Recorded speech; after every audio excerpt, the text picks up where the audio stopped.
Ama namin, sumasalangit ka, sambahin ang ngalan mo.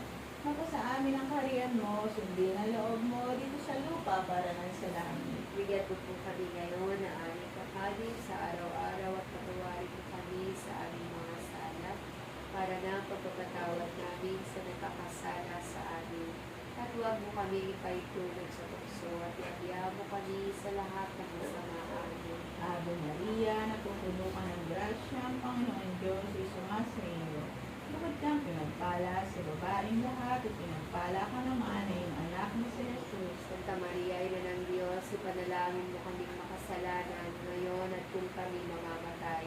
Amen. Mga kapatid, sabay-sabay po natin luwalhatiin ang ating Panginoon. Luwalhati sa Ama, sa Anak, at sa Espiritu Santo, kapara sa unang-una, ngayon, magpakailanman, magpasawalang hanggan, siya nawa Sa ngalan ng Ama, Espiritu Santo. Amen. May galing salamat na Lord. Tanggol. Pasok muna ikaw. Okay, Parang